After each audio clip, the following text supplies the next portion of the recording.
뉴스의 이면을 들춰보고 한 수 앞을 내다보는 시간입니다. 20년 정치 내공의 정치 빅데이터 소유자 최재성 전 청와대 정무수석 나오셨습니다. 안녕하세요. 안녕하세요. 네. 자, 보니까 며칠 전에 양산 평산마을 다녀오셨다고요? 네네. 예. 문재인 전 대통령 사저 앞에서 커터칼 휘두른 1인 시위자 체포되는 일도 있었는데 겁나실 것 같아요. 특히 그 여사님이나 이런 분들은 칼까지 휘두르고 어떠시든가요?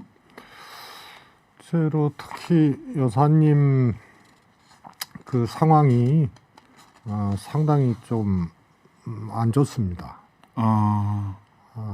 심리적으로. 예, 스트레스에 그래서 걱정되는 상황이고요. 제가 뭐 어제 페이스북에 썼습니다만 네. 고문 중에 이제 신체의 물리적인 그런 위해를 가하는 거. 위해나 네. 압박을 가하는 고문이 있는 반면에 직접적인 잠 안 재우기 고문이 제일 그렇죠. 어려운 고문이거든요. 예. 그래서 낮잠이든 밤잠이든 하여튼 잠을 이룰 수 없는 상황이기 때문에 조금 굉장히 극도로 지금 예민해 있어서 건강도 좀 걱정이 되는 상황으로 봅니다. 이게 두 가지인데 하나는 6월 초에 윤석열 대통령이 아니 뭐 대통령실 앞에서도 시위하는데 법대로 해야죠라고 했던 말. 그다음에 그 앞에서 집회를 주도했던 안정권 씨의 누나가 청와대 대통령실에 근무했다는 사실 이런 게 그 문 전 대통령 사저 앞에 시위를 방조하거나 부추긴 거 아니냐 뭐 이제 이런 그 의심들을 많이 한단 말이죠. 근데 법대로 하지 않더라도 뭐 해결할 수 있는 방안이 있다 이런 제안 좀 해주셨잖아요. 어떤 방안이 있을까요? 그렇습니다. 우선 뭐 대통령께서 굉장히 극우적인 사고와 행동을 하는 사람들을 좀 대통령 비서실에도 네. 배치를 했었던 거 아니냐. 이번에 이제 청년 대변인 격으로 가게 된 그 박민영. 박민영 씨도 그렇고 그래서 또 취임식 때 또 극우 유튜버 안정권 씨도 또 초청을 했었고 누나가 근무하고 그래서 그런 얘기가 들립니다. 대통령 스스로가 굉장히 우편향 극우화됐다. 네. 그런 이 성향으로 가고 있다 이런 얘기를 듣고 있거든요. 네. 그래서 좀 걱정되는 상황이고요. 사실 그동안은 민주당도 집시법 개정안을 냈고 네. 윤석열 대통령께서 얘기하신 법대로라는 얘기도 네. 사실 1인 시위는 어쩔 수가 없거든요. 지금. 뭐 그렇습니다. 집회로 보지 않기 때문에.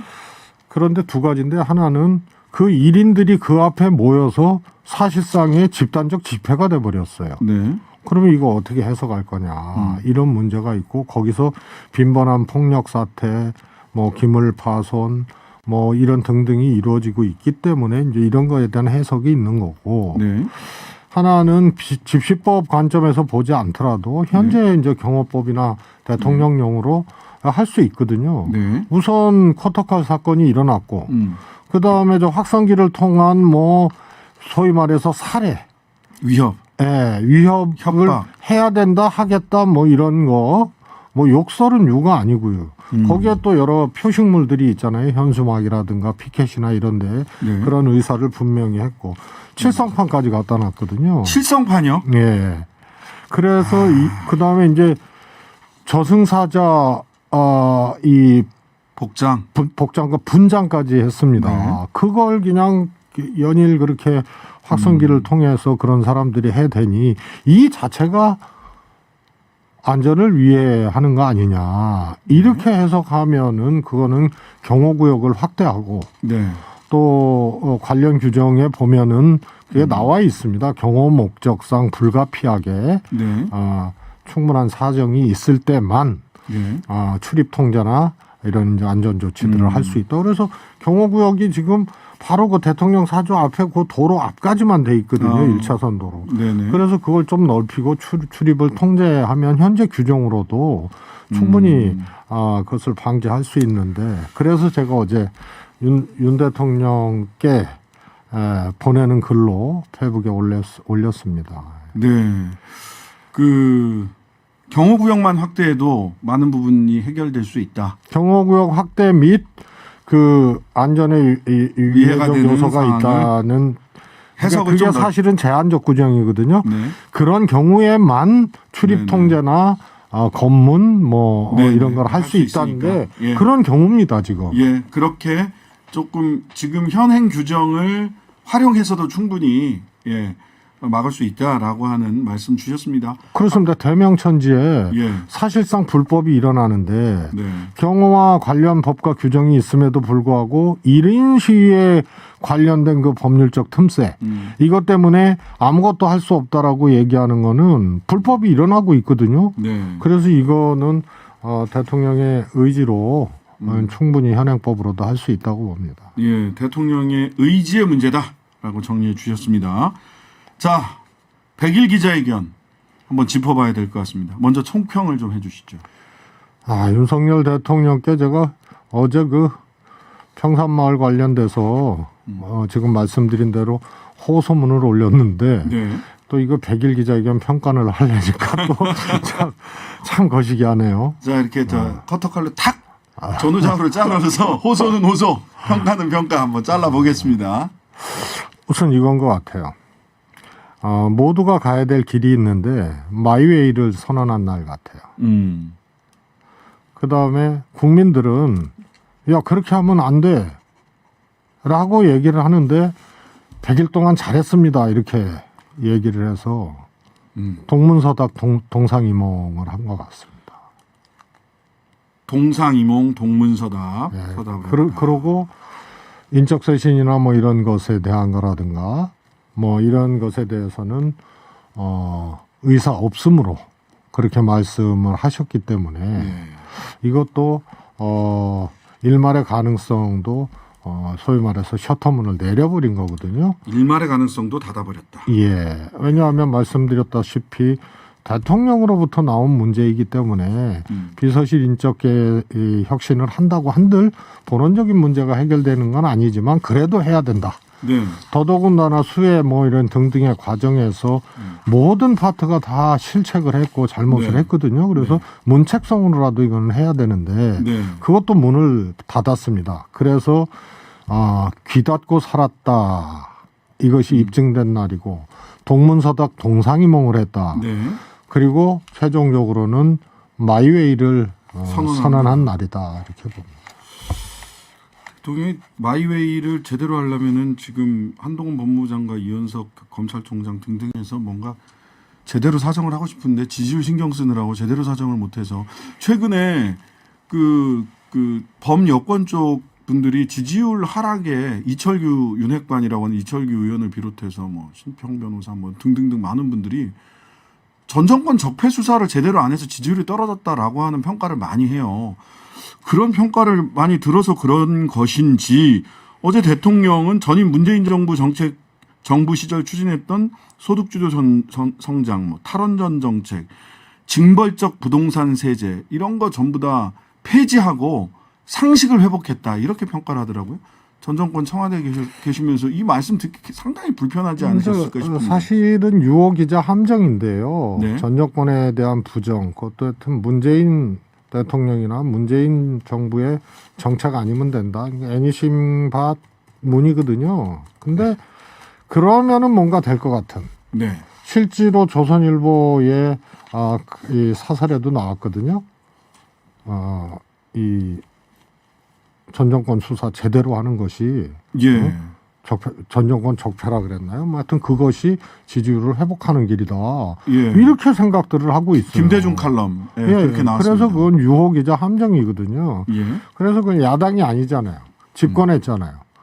그러면 국민과 국가를 위해서 무엇을 할 것인가를 보여줘야 되는 그런 이제 중심에 있는 거거든요. 네. 그래서 비판과 지적을 하는 입장이 아니란 말이에요. 네. 그래서 나의 생각, 나의 것, 나의 의지를 보여주지 않으면 전 정권에 대해서 보복을 하든 수사를 하든 정책을 폐기하고 근거가 있든 없든 바꾸든 간에 이런 걸로 지지율을 만회한다는 거는 이치상 안 맞는 거예요. 이치상 폐기만으로 지지율이 회복될 거다? 왜냐하면 말이 안 된다.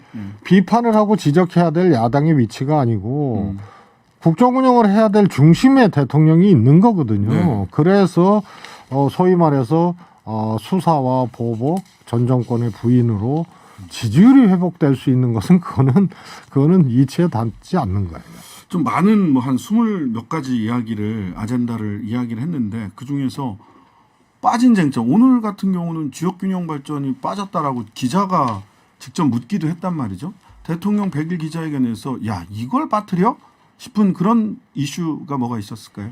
아니 원래 그게 어떻게 보면 습관적인 것 같아요. 예, 사실은 취임사에서도 통합이 빠졌다. 그랬죠. 통합도 그건 빠졌어요 이번에도. 당연한 거기 때문에 이렇게 얘기를 했거든요. 네네네. 그래서 균형 발전이나 뭐 이런 지방 분권 얘기 이런 얘기도 그거는 별도로 지금 하고 있고 앞으로 할 거다 이런 식으로 얘기를 했단 말입니다. 예. 그러면은 모든 어젠다나 정책에는 이 경중이 있잖아요. 그렇죠. 그러니까 우선 나중에 할 거다. 뭐 당연하다 이런 거는 가벼운 걸로 이렇게 쳤다는 반증이거든요. 네. 그래서 이렇게 둘러대는 게 처음이 아니기 때문에 네. 이거는 그 다음에 이제 거기다 한술 더 떠서 그것도 저는 직자적이고 그런 거 하면 안 된다고 봐요. 네, 어떤 예를 들어서 지방 재정 문제도 네. 획기적으로 지금 생각을 하고 있다는데 그거는 지방 분권이나 균형 발전에 대한 의지가 강력해도 쉽지가 않아요. 맞아요. 그런데 그걸 오늘 또 던졌단 말이에요. 그거 제가 보기에는 어렵습니다. 기재부 반대하죠. 중앙부처 반대하죠. 예. 아마 대통령실에 있는 핵심들부터 반대를 할 텐데 그거를 대통령이 뚫고 균형 발전에 대한 철학과 의지가 없는 상태에서 그거를 하겠다고 오늘 또 던졌단 말이에요. 이게 즉자적인 거거든요. 그러니까 지역의 재정 자립권을 더 확대하고 교통 인프라에 있어서 공정한 접근권을 보장하는 것을 기본으로 해서 균형 발전을 하겠다 이렇게 얘기를. 특히 이제 지방의 이제 재정이 네. 확대하거나 소위 말해서 지방 재정 주권을 더 보장하는 문제는 굉장히 복잡한 문제입니다. 전체 문제입니다. 예산 구조, 세입 세출, 세수 구조 이런 것 그다음에 국가에서 기본적으로 큰 돈이 들어가는 SOC나 인프라 등등등을 전부 계산해 가지고 그렇죠. 그다음에 세수 구조 전부 이런 것들을 계산해 가지고 어느 정도까지 할 수 있는 것이 맥시멈이다. 그래도 반대하는데 이것만은 하겠다는 강력한 의지가 있어야 되는데 이런 분석과 이런 청사진과 의지가 없는 상태에서 그냥 얘기를 했단 말이에요. 저거는 그냥 아이스크림 사 먹고 먹방하고 영화 보고 그 마음 내키는 대로 이렇게 해서 될 하는 문제가 거하고 아니다. 될 문제가 아니거든요. 사실 문재인 정부에서도 대통령이 강력한 의지가 있었음에도 불구하고 목표 달성은 못했어요. 자, 대통령실 홍보라인 홍보수석 교체할 것처럼 또는 뭐 교체를 하지 않더라도 김은혜 전 의원이 홍보의 일단을 맡고 강인선 대변인은 그냥 외신 대변인으로 역할을 좀 축소하는 쪽으로 가는 것 같아요. 원래 지금 대변인이 사실은 좀 겉돌았죠. 네. 대변인은 모든 회의에 들어가서 그 정책과 말씀도 정무, 맞습니다. 국정운영 상황에 대해서 정확히 파악을 하고 대통령을 대신해서 그것을 국민께 전달을 해야 되는데 네. 그동안 뭐 헛발질이 아니고 거기에 접근을 못했다는 것들이 접근 자체가 보여지죠. 그러니까 이 소위 말해서 본의 아닌 거짓말도 하게 되고 잘못된 해명도 하게 되고 막 그랬는데요. 어쨌든 지지율이 떨어지는 것을 그 홍보 저 대통령의 그 100일 기자회견 모두 발언에 보면 내가 이렇게 한 게 많은데 억울해 하시는 것 같고 지지율이 왜 떨어질까. 그다음에 그러니까 홍보를 강화하면 국민에게 잘 전달하면 될 것 같다라고 생각을 하시는 것 같은데 오늘도 이게 뭐 8월 11일 거에 발생한 일이긴 한데 아우리 사과 보고 윤 대통령 이건 뭐야? 빨개지나? 뭐 이런 동영상이 또 떡하니 나왔어요. 홍보수석 교체한다고 이런 돌발 영상식의 이런 동영상 계속 나오면 홍보 영상 100번 바꿔도 안 되는 거 아닙니까 이거? 뭐 그렇습니다. 저는 뭐 아우리사가 실수 같은 것은 뭐 모르니까 그럴 수도 있다고 보는데 네. 이런 거죠. 첫 번째로 이제 김은혜 의원이 예, 전 의원이요. 예, 예. 전 의원이 이제 홍보수석이나 홍보라인으로 온다 하더라도 네. 우선은 정치적으로는 그거는 온당치 않아요. 정치적으로 온당세 네. 어떤 면에서요? 당선자 대변인을 했잖아요. 그랬죠. 예? 그렇잖아요. 네.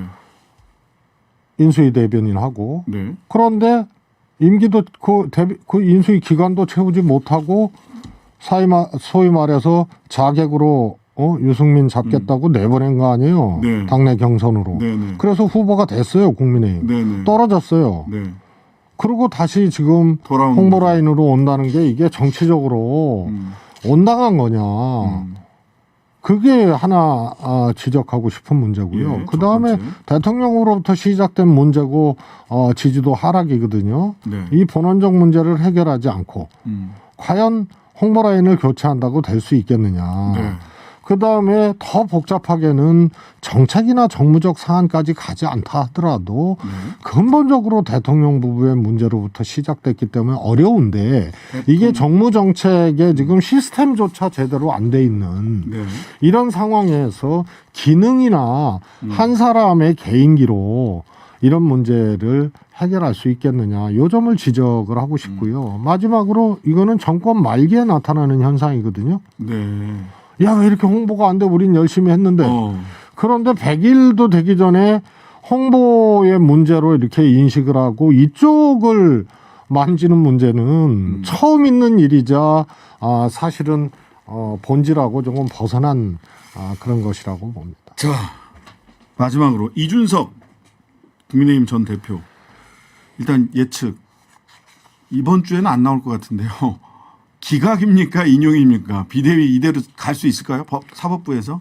저는 뭐 민주당의 당원 80조하고 비슷하다고 보는데요. 네. 지금 당원이나 뭐 또 개정하자고 하는 내용이나 사실 50보 100보거든요. 네. 그런데 이준석 가처분 기각이냐 아니냐도 별 문제가 없어요. 다만 당이 더 혼란스러워지는 거죠. 그래서 뭐 인용이 되더라도 네. 절차를 다시 밟으면 되는 건데. 비대위 절차를 예, 다시 예. 밟으면 된다. 그런데 저는 기각이 100% 기각이라고 봅니다. 이유는요? 우선은 뭐 사실은 최고위원 사퇴 시점에 대한 이제 해석이 제일 이제 큰 거거든요. 네, 배현진, 네, 네. 조수진 네. 등등등이. 3일 만에 부활하신 배현진 최고. 네. 그러나 그거는 뭐 어떻든 이 공개적으로 사퇴 의사를 표명했다 하더라도 네. 그것은 회의에 나간 이후에 정식적인 절차와 과정을 거쳐서 사표를 냈다고 여겨지기 때문에 네. 그것은 뭐 절차상의 하자로 이렇게 얘기하기는 좀 어려운 점이다. 기각될 거고 기각이 되든 인용이 되든 국민의힘 내분 이준석은 제거된다. 이준석은 제거된다. 예. 예. 어떻게 기각이 되든 인용이 되든 이준석은 제거된다. 그렇습니다. 원래 이게 제거를 목적으로 한 거지. 부활의 방법은 없습니까? 이준석 어떻게 해야 부활할 수 있습니까? 본인에게 한번. 제가 왜 부활할 수 그거를 있어. 얘기를 해야 됩니까? 그런데 소위 말해서 지금 예. 수사 중인 사안들이 예. 형사처벌을 받지 아니하면 저는 부활할 수 있다고 봐요. 왜냐하면 여당에는 대통령 지지도에 따라서 상황이 완전히 극과 극이 되거든요. 네. 지지율이 높을 때는 대통령과 가깝거나 핵심 세력들이 독재하고. 당권을 장악하고 쭉 잘 나가게 되는 거고 네. 대통령 지지율이 현재 상태에서 회복을 못하게 되면은요 당장 다음 전당대회 때부터 소위 말해서 친윤 당대표로 우리가 총선을 돌파할 수 있겠느냐 네. 이런 문제가 나오기 때문에 네. 그 반대편에 섰던 가장 상징적인 사람이 돼버린 이준석 대표가 총선 이후로 부활할 가능성이 꽤 있다고 봅니다. 네. 그런데 여기서 중요한 거는 제가 보기에는 총선 끝난 다음에 패배한 지금 국민의힘이 수습책으로서 이준석 대표나 혹은 반 윤 대통령 쪽을 주류로 네. 당권으로 이렇게 옹립을 할 거냐 네. 아니면은 그 전에 총선 전에. 총선 지게 생겼는데 지고 난 다음에 다 뭐냐 다 필요하다 해서 총선 전에 대통령의 탈당을 요구할 요구할 가능성이 저는 굉장히 크다고 봅니다. 그럼 그때부터 형사처벌을 받지 아니한다면 이준석의 부활이 저는 좀 당겨져서 나타날 수도 있다고 봅니다. 그렇다면 지금 예측대로라면 임기를 2년 남짓 시점에서 대통령인 여당으로부터 탈당을 요구받을 수 있다. 그렇습니다. 국회의원들이요. 지금도 그런 조짐이 보이잖아요. 예. 윤석열 대통령 지지율이 떨어지니까 벌써 굉장히 혼란스럽고 네. 자기 살 길을 모색하는 의심이 갈 만한 행위들을 핵심 내에서부터 하고 있고요. 네. 그래서 두 가지 특징이 나타날 겁니다.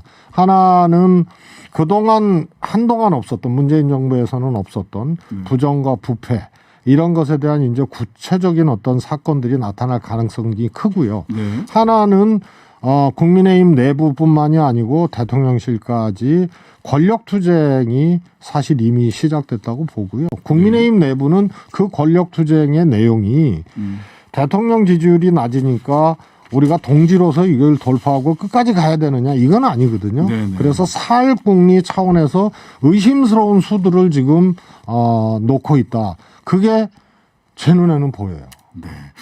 자, 최재성 전 정무수석에 보이는 눈에는 보이는 그 무리수들 다음 주에 또 들어보도록 하겠습니다. 오늘은 시간이 뭐 이렇게 귀 기울여서 듣다 보니까 시간이 벌써 지나갔어요. 몇 분 벌써 지나갔는데요.